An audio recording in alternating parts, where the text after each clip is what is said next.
Hello guys, welcome to my YouTube channel knowledge study plus. तो guys, आज हम बात करेंगे फंडामेंटल ऑफ केमिस्ट्री का एक यूनिट है हमारी बेसिक कंप्यूटर सिस्टम। तो इसमें हम कुछ महत्वपूर्ण इंपोर्टेंट डेफिनेशन देखेंगे। तो इसमें सबसे पहले बात करेंगे कंप्यूटर के बारे में। तो कंप्यूटर क्या होता है, तो इसे हम डेफिनेशन के द्वारा समझेंगे। कंप्यूटर एक ऐसा इलेक्ट्रॉनिक डिवाइस है जिसके द्वारा गणना यानी कैलकुलेशन या किसी भी कार्य को हम कम समय में आसान तरीके से कर सकते हैं, कंप्यूटर कहलाते हैं। तो गाइज, हम आपको बता दें, कंप्यूटर एक ऐसा इलेक्ट्रॉनिक डिवाइस होता है जिसके द्वारा हम गणना यानी कैलकुलेशन या किसी भी कार्य को कम समय में यानी कम टाइम में हम आसानी से कर सकते हैं, वो कंप्यूटर कहलाते हैं। प्रारंभ में कंप्यूटर की रचना इस प्रकार की गई थी कि गणितीय समस्याओं को हल कर सके, परंतु कालांतर में विज्ञान एवं प्रौद्योगिकी के विकास के साथ साथ इसमें क्रमिक सुधार किए गए, जिससे कि ये अन्य अनेक बहुउपयोगी कार्य सुगमता व तीव्रता से संपन्न कर सके। इस प्रकार कंप्यूटर को आधुनिक रूप में निम्न प्रकार परिभाषित किया जा सकता है। तो गाइज, हम आपको बता दें, कंप्यूटर की जो रचना की गई थी सबसे पहले, वो गणितीय समस्याओं को हल करने यानी कि उनका हल सॉल्यूशन करने के लिए किया गया था, परंतु कालांतर में जो विज्ञान था एवं प्रौद्योगिकी के विकास के साथ साथ उसमें क्रमिक सुधार यानी कि मानव के द्वारा सुधार किए गए, जिससे कि ये अन्य अनेक बहुउपयोगी कार्य सुगमता व तीव्रता से संपन्न कर सके यानी कि तेजी से बढ़ा सके। इस प्रकार कंप्यूटर को आधुनिक रूप में निम्न प्रकार परिभाषित किया जा सकता है, यानी कि इसकी एक और डेफिनेशन है। कंप्यूटर एक ऐसी बुद्धिमान युक्ति जो स्वचालित ऑटोमेटिक रूप से विविध प्रकार के आंकड़ों यानी कि डाटा को संचित, स्टोर, संसाधित, प्रोसेस उन्हें पुनः प्राप्त, रिट्रीव कर सके। यानी कि आप समझ सकते हैं कि कंप्यूटर ऐसी इंटेलिजेंट डिवाइस है यानी कि स्वचालित ऑटोमेटिक डिवाइस है जिसके द्वारा हम विविध प्रकार के आंकड़ों यानी कि जो आंकड़े होते हैं हमारे आंकड़े डाटा जिसे हम बोलते हैं उसको, और संचित यानी कि स्टोर यानी कि स्टोर का मतलब होता है कितनी, मतलब किसी भी कंप्यूटर की कितनी भी मेमोरी में डाटा सेव कर सकते हैं, उसी ही स्टोर कहते हैं। संसाधित, प्रोसेस व उन्हें पुनः प्राप्त, रिट्रीव कर सके। अब हम बात करेंगे इसके कुछ कंप्यूटर के महत्व, इंपोर्टेंस ऑफ कंप्यूटर, यानी कि इसके कुछ महत्व देखेंगे कंप्यूटर के। तो इसमें हमारा पहला महत्व है, यानी कि पहले जो पॉइंट है वो है हमारा, कंप्यूटर अपनी विलक्षण विशेषताओं के कारण हमारे जीवन में सब जगह विद्यमान हो चला है। तो हम कह सकते हैं कि कंप्यूटर अपनी विलक्षण विशेषताओं को कारण हमारे जीवन में उन जगह विद्यमान यानी कि सभी जगह विद्यमान हो चुका है। कंप्यूटर अब हर जगह संचालित किया जा चुका है। हम कोई भी कार्य आसानी से तब तक नहीं कर सकते जब तक कि हम कंप्यूटर की सहायता न ले सके। दूसरा पॉइंट देखते हैं हम। तो हमारा दूसरा पॉइंट है, आपने देखा होगा कि बड़ी बड़ी कंपनियों और सरकारी दफ्तरों में डाटा को स्टोर करने और उसकी देखभाल करने में तो कंप्यूटर का प्रयोग होता है। तो आपने देखा होगा कि बड़ी बड़ी कंपनियां होती हैं हमारी, सरकारी दफ्तर होते हैं और सरकारी जगह होती हैं जिसमें कि कंप्यूटर का यूज किया जाता है, यानी कि वो अपने डाटा को सेव करके, स्टोर करके रखने में आसानी हो, उसकी देखभाल करने में हमें कंप्यूटर द्वारा सहायता प्रदान होती है। अब हमारा तीसरा पॉइंट है, बिजली के बिल बनाने तथा रेलों में बिजली के बिल बनाने में काम आता है ये, और रेलवों में सीटों का आरक्षण करने में इसका यूज किया जा सकता है। यानी कि आपने देखा होगा कि जब सीटें बुकिंग होती हैं तो हमें नेट का मतलब पहले से टिकट बुक करना पड़ता है, तो हम कंप्यूटर द्वारा ही इसे बुक कर पाते हैं। नेक्स्ट पॉइंट है हमारा, किसी भी सहकारी बाजार में क्रय किए गए सामान का बिल तैयार करने जैसी आम जनता के कार्यों में भी कंप्यूटर का बहुत उपयोग होने लगा है। आपने देखा होगा कि कहीं भी आप चले जाइए कि बगैर हम कंप्यूटर के कोई भी कार्य करना असंभव नहीं है। सरकारी बाजार में देखो होगा अपने क्रय किसी भी सामान को हम खरीदते हैं तो हम कंप्यूटर के द्वारा ही अपने फ़ोन में मतलब जल्दी से कैलकुलेशन करते हैं। ये भी हमारा एक प्रकार से फ़ोन जो है वो भी हमारे यानी कि मोबाइल फ़ोन जो वो भी एक कंप्यूटर की भांति कार्य करता है। तो जैसी आम जनता की कार्यों में भी कंप्यूटर का बहुत उपयोग होने लगा है। एंड नेक्स्ट पॉइंट है हमारा, विज्ञान, चिकित्सा, शिक्षा, सामाजिक गतिविधियों एवं मनोरंजन के क्षेत्रों में भी कंप्यूटर का उपयोग हो रहा है।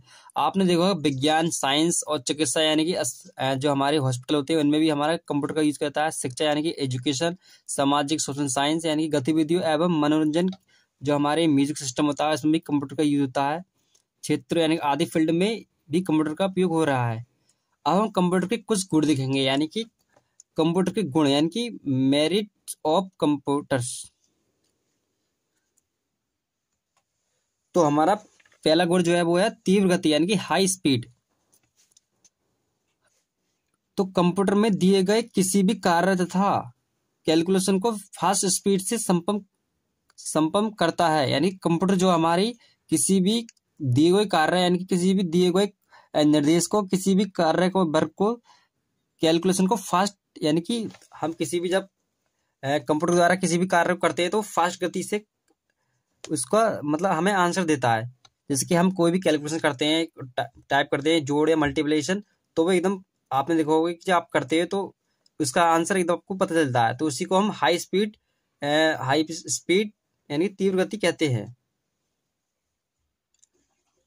एंड हमारा इसी का दूसरा पॉइंट है हमारा दूसरा पॉइंट है संचय क्षमता। अर्थात कंप्यूटर में अधिक से अधिक मैसेज एवं सूचना यानी कि इंफॉर्मेशन को बहुत कम स्थान में संग्रहित करता है कंप्यूटर एक ऐसा माध्यम है जो कि हमारे जो आपके संदेश आते हैं यानी कि मैसेज एवं सूचना यानी कि इंफॉर्मेशन, आपको कोई भी मोबाइल कंप्यूटर में मैसेज आता है तो वह कम स्थिति में ही सेव हो जाता है। उसी को हम संचय क्षमता कहते हैं। अब हमारा तीसरा पॉइंट है विश्वसनीयता यानी कि बिलीफ। कंप्यूटर पर आप कैसे विश्वास करोगे? तो कंप्यूटर के द्वारा हमें गणना यानी कैलकुलेशन, जो हमारी गुणा, भाग, मल्टीप्लिकेशन सभी गणनाएं जो होती हैं उनके द्वारा शुद्ध यानी कि प्योर एवं विश्वसनीय परिणाम तथा निष्कर्ष प्रदान करना। यानी ये जो कंप्यूटर द्वारा हमें बिल्कुल सटीक आंसर प्राप्त होता है, यानी प्योर एवं विश्वसनीय परिणाम तथा निष्कर्ष प्रदान करता है ये। अब हम बताएंगे, आपका चौथा पॉइंट है हमारा स्वचालन यानी कि ऑटोमेटिक। तो कंप्यूटर एक स्वचालित यानी कि ऑटोमेटिक मशीन है। जो हमारा कंप्यूटर जो है एक स्वचालित यानी कि ऑटोमेटिक मशीन है। ऑटोमेटिक किसी दिए गए कार्य को स्वचालित रूप से करने की क्षमता रखता है। ये कंप्यूटर जो हमारी एक ऑटोमेटिक ऐसी दिए गए किसी भी कार्य को यानी वर्क को स्वचालित रूप से करने की क्षमता रखता है। यानी स्वचालित का मतलब होता है कि सही रूप से कार्य करने की क्षमता रखता है। ऑटोमेटिक मशीन है हमारी कंप्यूटर। एंड हमारा 5 पॉइंट है, तो हमारा 5 पॉइंट है व्यापक उपयोगिता यानी कि अर्थात गणितीय गणनाओं यानी कैलकुलेशन के अतिरिक्त अन्य कई क्षेत्रों में इसकी उपयोगिता सर्वविदित है। आपने देखा होगा कि हमारी जो कैलकुलेशन की गणनाएं होती हैं साइंस में, मैथ में, तो कैलकुलेशन के अतिरिक्त अन्य फील्डों में भी इसका उपयोग होता है। हमारे कंप्यूटर का अन्य फील्ड में भी इसका उपयोग होता है। हम बात कर देंगे इसका 6 पॉइंट की यानी कि सामर्थ्य। इससे बोलते हैं सामर्थ्य को हम बोलते हैं कैपेसिटी, यानी कितनी कैपेसिटी होती है। तो कंप्यूटर बिना थके लंबे समय तक त्वरित एवं विश्वसनीय रूप से कार्य कर सकते हैं।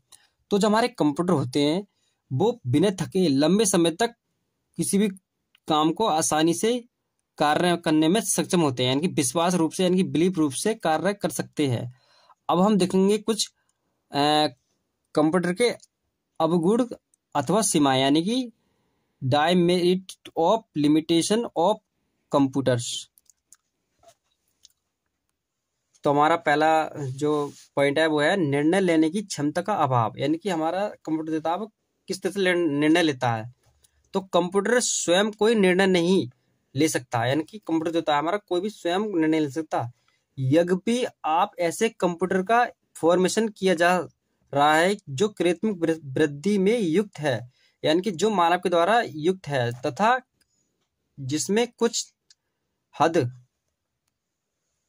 तक निर्णय लेने की क्षमता विद्यमान है। हमारा जो कंप्यूटर होता है वो कुछ हद तक, यानी कि किसी भी, जब हम कोई भी निर्दिष्ट से कंप्यूटर को यानी कि टाइपिंग करते हैं तो कुछ हद तक वो उसमें यानी कि निर्दिष्ट फ्रेम का कोई भी कंट्रीब्यूशन करता है, यानी कि उसे प्रोग्राम को सर्चिंग में लाता है, यानी सर्चिंग में लाता है। अब हम इसका दूसरा पॉइंट हमारा है शून्य बुद्धि, यानी कि जीरो इंटेलिजेंस जिसे बोलते हैं हम। तो कंप्यूटर के अंदर उसकी स्वयं की कोई बुद्धि नहीं होती, यानी कि तो कंप्यूटर जो होता है उसके अंदर कोई भी बुद्धि नहीं होती, यानी कि उसमें कोई भी इंटेलिजेंस नहीं होते। उसे प्रत्येक कार्य करने के लिए निर्देशों यानी कि इंटरसेक्शन की आवश्यकता होती है।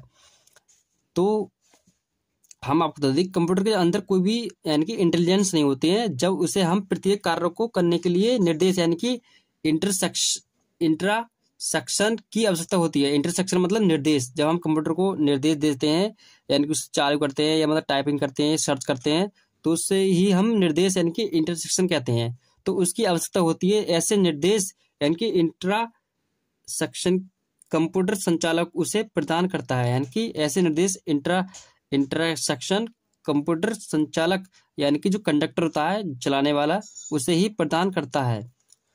तो गाइज इस अगली वीडियो हम इसके कंप्यूटर के कुछ पार्ट देखेंगे। तो आपसे उम्मीद करते हैं कि आज का लेक्चर आपको समझ में आया होगा। फिर एक नई वीडियो के साथ फिर मिलते हैं। एंड आपको ये लेक्चर समझ में आया हो तो इसे वीडियो को लाइक एंड सब्सक्राइब करें तथा हमें सपोर्ट करें। जब हम सपोर्ट करेंगे आप तो हम आपके लिए और भी वीडियो लेकर आएंगे। तब तक के लिए धन्यवाद। जय हिंद, जय भारत।